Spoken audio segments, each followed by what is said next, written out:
US President Donald Trump has announced that his administration will begin the process of ending Hong Kong's special status in response to China's plans to impose a new security law on the city. Trump said that China has breached Hong Kong's autonomy by going ahead with the national security law, which will change the city's legal system and ban what China describes as secessionist activities. The Chinese government's move against Hong Kong is the latest in a series of measures that are diminishing the city's long-standing and very proud status. This is a tragedy for the people of Hong Kong, the people of China, and indeed the people of the world. China claims it is protecting national security. But the truth is that Hong Kong was secure and prosperous as a free society. Beijing's decision reverses all of that. It extends the reach of China's invasive state security apparatus into what was formerly a bastion of liberty. China's latest incursion, along with other recent developments that degraded the territory's freedoms, makes clear that Hong Kong is no longer sufficiently autonomous to warrant the special treatment that we have afforded the territory since the handover. China has replaced its promised formula of one country, two systems with one country, one system. Therefore, I am directing my administration to begin the process of eliminating policy exemptions that give Hong Kong different and special treatment. He also said that he will protect the U.S. from Chinese spying. Remember, the Trump administration is planning to crack down on Chinese students accused of spying for Beijing. For years, the government of China has conducted illicit espionage to steal our industrial secrets, of which there are many. Today, I will issue a proclamation to better secure our nation's vital university research and to suspend the entry of certain foreign nationals from China who we have identified as potential security risks. Hong Kong now stands to lose its status as a financial hub as Washington moves to cut off its trade ties with the city. The U.S. will also end its visa-free travel deals with Hong Kong. So far, the U.S. treated Hong Kong as a separate trading entity apart from China. Meanwhile, China has blocked an attempt by the U.K. and the U.S. to raise the Hong Kong security law issue at the United Nations. In a statement, the Chinese government said that the US and the UK were raising the issue for their own political purposes. Never before has Hong Kong been so divided along political lines. There is global support for pro-democracy voices, but factions closer to Beijing are not giving up without a fight. More than 1.85 million Hong Kong residents have signed a petition supporting the new security law. The petition is being circulated by a group called United Front, supporting national security legislation. The pro-China group has set up walk-in stands to collect signatures from like-minded residents. Hong Kong's Chief Executive Carrie Lam was among those who visited the walk-in stands. Many senior officials in her government have also endorsed it. 國家安全係我哋每一個人嘅責任。事實上，呢四個字同我哋日常係息息相關嘅。如果大家記得過去一年，特別喺呢個北角區啦，有陣時都唔敢落街，係咪啊？係。一落街會俾人可能私了啦，又或者咧就係掟嘢啦、縱火啦。咁呢啲久而久之係會危害到國家同埋香港社會嘅安全。咁所以希望大家都記住，國家安全人人有責，我哋全力支持，好嗎？好。 The petition has been in circulation since last Sunday. While Chinese media has hailed it as a grassroots-level movement, chances are this is another choreographed move by Beijing to drum up support within Hong Kong. Global opinion is stacked against China. The United Nations Security Council is set to have a closed-door discussion on the Hong Kong situation at the US and the UK's request. This is a complete role reversal from last year, when China pushed for an informal UNSC meet on Kashmir. This time, of course, China has been terming it as an attempt to meddle in its internal affairs. We're now being joined by award-winning photographer, journalist and National Geographic explorer, Laurel Chor from Hong Kong. Thank you, Laurel, for being with us here on the broadcast. Talk to us about these walk-in stands which have been set up and the kind of support they've been receiving in Hong Kong.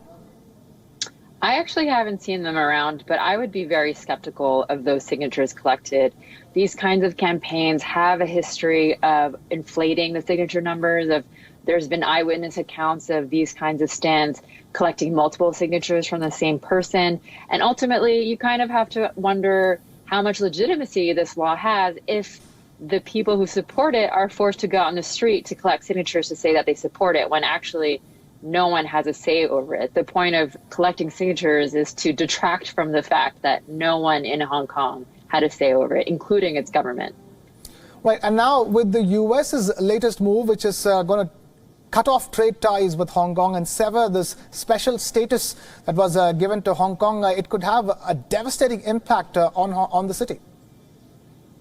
Yes, well, to be precise, what has happened is that the Secretary of State has declared that Hong Kong is no longer autonomous. Now, what this means, because of the Hong Kong Human Rights and Democracy Act passed last year, is that the U.S. can now impose sanctions on Hong Kong. It could, for example, start imposing tariffs on Hong Kong goods the same way it imposes tariffs on Chinese goods. It could ban American companies from selling certain technologies to Hong Kong companies. So it's not quite cutting off trade ties, but it could very well have significant economic ramifications for the city. But we still don't know what measures will be taken. So for now, we don't know. So right now, Hong Kong is right now a battleground between the U.S. and China. The Cold War between the U.S. and China is clearly played out, is being played out with Hong Kong at the center of it. Yes, Chinese-U.S. relations are certainly at its worst for many years. And it seems like Hong Kong is being played around like a pawn in this game. But ultimately, it's difficult because Hong Kong is a part of China, and that's recognized by the international community. But at the same time, Hong Kong protesters are appealing to the U.S.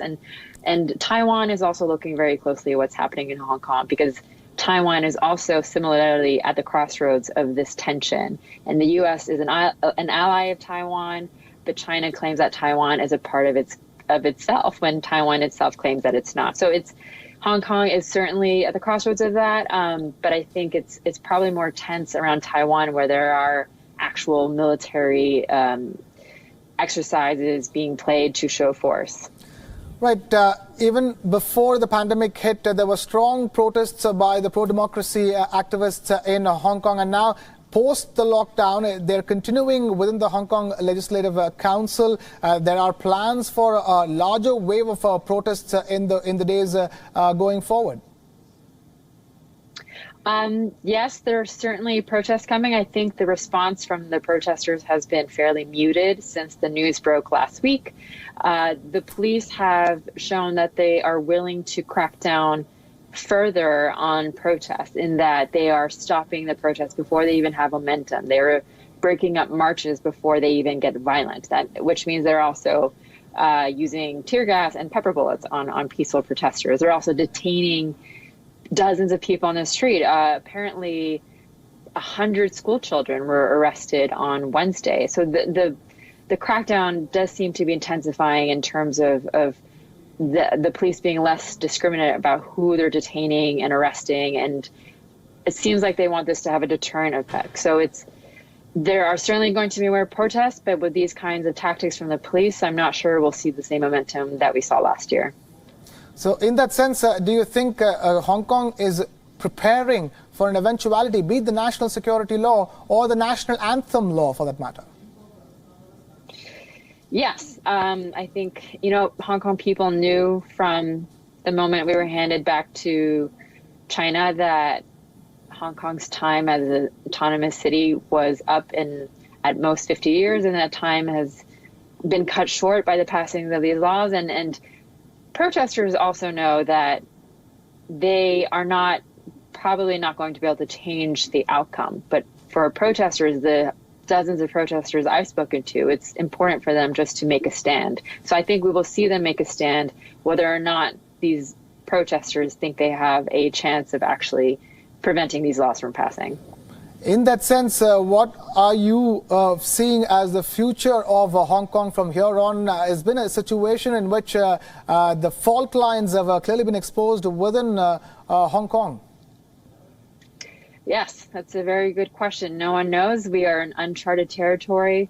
The news last week was shocking, and people are still processing what this means for Hong Kong. And then came Secretary of State Mike Pompeo's decertification of Hong Kong. So it's very unclear what will happen to the city. Will it lose its status as a financial hub? It's unclear. Will it lose its freedoms and rights so that it completely resembles China in that sense? We don't know. But that is the worst case scenario. That is what people are scared of.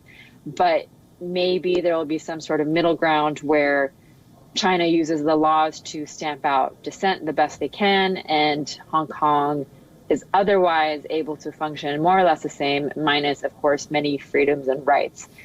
It's a very difficult question, and I think this is why people in Hong Kong feel so much anxiety, why there's so much anger, and why there's so much public outrage. This is a promise that was broken to Hong Kong people and to the international community, and it threatens the sanctity of international treaties.